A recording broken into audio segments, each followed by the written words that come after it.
Nesse instante, o processo 37 é um pedido de prioridade, o processo 37 da pauta da relatoria do conselheiro Antônio Joaquim.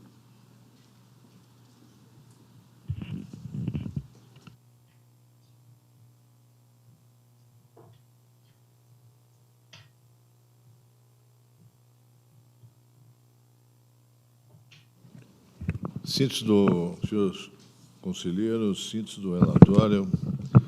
Trata-se de embargos de declaração opostos por Hauer Consultoria e Concessão Ilimitada em face do acordo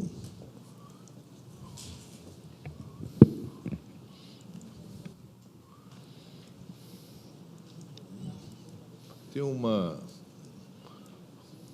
mas saiu, tinha um, como é que chama isso? Uma tela aparecendo aqui, mas já saiu. Que julgou procedente a representação da natureza interna acerca de supostas irregularidades do pregão presidencial 43/2018, que originou a ata de registro de preços 37/2018, aplicando multa aos antigos gestores e determinando a anulação da ata de registro de preços. O embargante, em suas razões recursais, alegou que houve obscuridade no voto publicado antes do julgamento e retirado de pauta pela relatora após a sustentação oral realizada pela defesa, pois foi republicado novamente sem os fundamentos ou razões para a rejeição da defesa oral apresentada.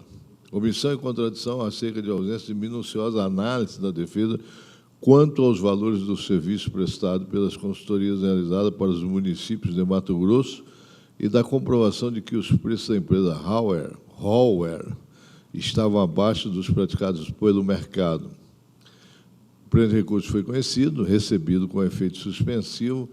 O Ministério Público, quando opinou pelo conhecimento e no mérito pelo não provimento dos embargos, para que sejam mantidos inalterados os termos do Acordo 546/2020, por entender que a recorrente visa, na verdade, a rediscussão e reapreciação da matéria por via recursal inadequada. Essa é a síntese do relatório, senhor presidente. Em discussão, encerra a discussão e votação.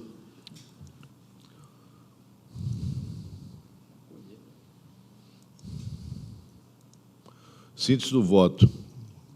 A embargante sustentou a ocorrência de omissão, contradição, obscuridade no Acordo 546/2020, que julgou procedente a representação da natureza interna acerca de supostas irregularidades do pregão presidencial 43/2018, que originou ata de registro de preços 37/2018, aplicando multas aos antigos gestores e determinando a anulação da ata de registro de preços.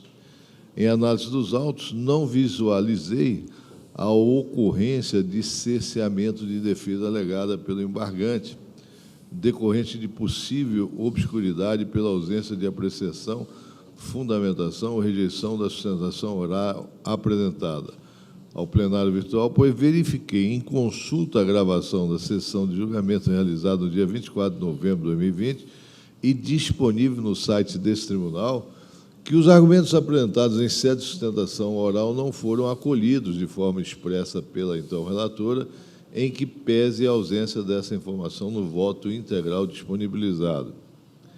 Além disso, observei que a síntese do voto, lida em plenário e datada de 27 de novembro de 2021, registra a análise dos argumentos feitos oralmente, o que demonstra a existência de mero erro material constante na decisão integral do voto, motivo pelo qual determinei a alteração do Acordo 546, tão somente para fazer constar a sustentação oral realizada pela advogada doutora Raquel de Arruda Solfen, inscrita na OAB de Mato Grosso.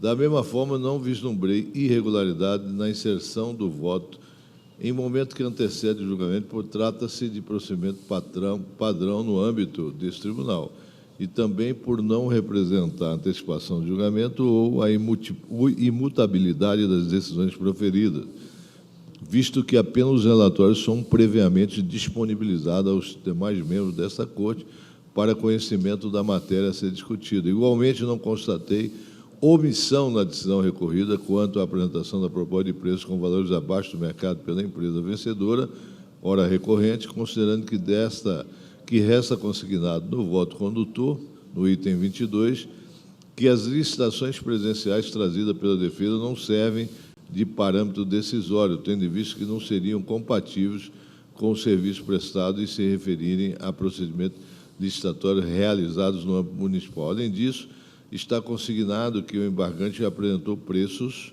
57,42% mais caros do que a menor proposta cotada. Por fim, acerca de possível contradição pelo fato de a empresa Oliveira Araújo de Engenharia não ter participado do certame, apesar de ter apresentado a proposta de preço na fase interna e possuir filial em Cuiabá, não resta configurada inadequação lógica entre a fundamentação posta e a conclusão adotada capaz de ensejar a contradição posta.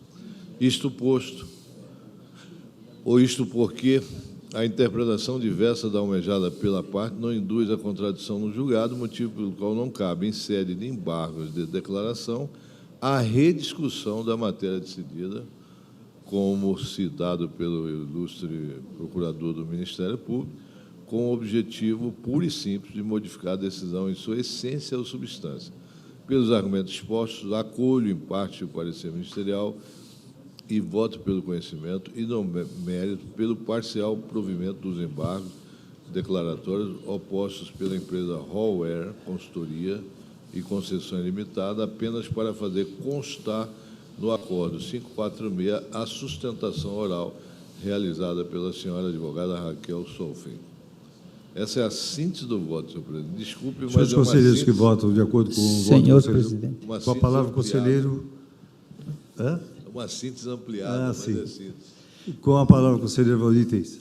Me permita aqui fazer uma observação, acompanho o voto do conselheiro Antônio Joaquim, mas o que está ocorrendo com essas denúncias de participantes em licitação que não se conformam com o resultado da licitação, por exclusão ou qualquer outra coisa, adentrar no processo administrativo? Aqui não se trata de uma lide judicial, onde o denunciante vem discutir o processo, mérito, e entra com embargos, entra com recursos e assim por diante. Eu acho que a partir do momento, acho não, nosso regimento diz que a participação do denunciante cessa com a denúncia. Senão a gente estabelece aqui um litígio entre o denunciante com o município e o gestor, e nós aqui resolvendo uma questão pessoal do denunciante. Eu acho que nós temos que analisar bem essa questão pelo próprio regimento e pela própria natureza dos nossos processos, que são administrativos e não judiciais. Então, acho que, minha opinião, lógico, vou acompanhar o conselheiro Antônio Joaquim, porque explicou bem essa questão, mas a partir do momento que apresentou denúncia, qualquer outro recurso, para mim, é em vão. Senhor presidente. Com a palavra, o conselheiro Guilherme Maluf. Eu entendo os argumentos do conselheiro Valdir, mas nós estamos vivendo um momento, conselheiro Valdir, onde, infelizmente, os recursos são extremamente burocráticos e o tempo disso leva muito tempo. E não, obviamente, adentrar na questão, e nem concorrer com uma decisão judicial, que não é esse o objetivo, mas se nós pudermos, em nossas decisões, dar celeridade a esses processos licitatórios, eu acredito que, de alguma forma, nós deveríamos fazê-lo, porque hoje está se demorando demais num processo licitatório, aí entra com os recursos, enfim. Não estou aqui defendendo que nós vamos colocar cicrano ou fulano em determinadas soluções, mas, muitas vezes, uma desclassificação... E o gestor toma a medida que ele quiser, ele pode anular a licitação, né? Mas eu queria solicitar do presidente, à vista desse processo, porque eu participei desse julgamento e eu preciso tirar algumas dúvidas e rever o processo antes de proferir o meu voto, senhor presidente. Vista concedida ao conselheiro Guilherme Antônio Maluf. Senhor presidente, se me permite só um esclarecimento para Sim, com a contribuir. palavra ao Procurador-Geral do Ministério Público dos Contas. Eu vi atentamente a reflexão do conselheiro Valdir Teis, do conselheiro também Guilherme Maluf, e neste caso, a empresa recorrente ela é uma das interessadas por ter participado, então seria uma representada e não a representante. Então, em razão disso, por isso que apresentou o recurso, salvo engano. Tá? Só um esclarecimento. Vista concedida ao conselheiro Guilherme Antônio Maluf,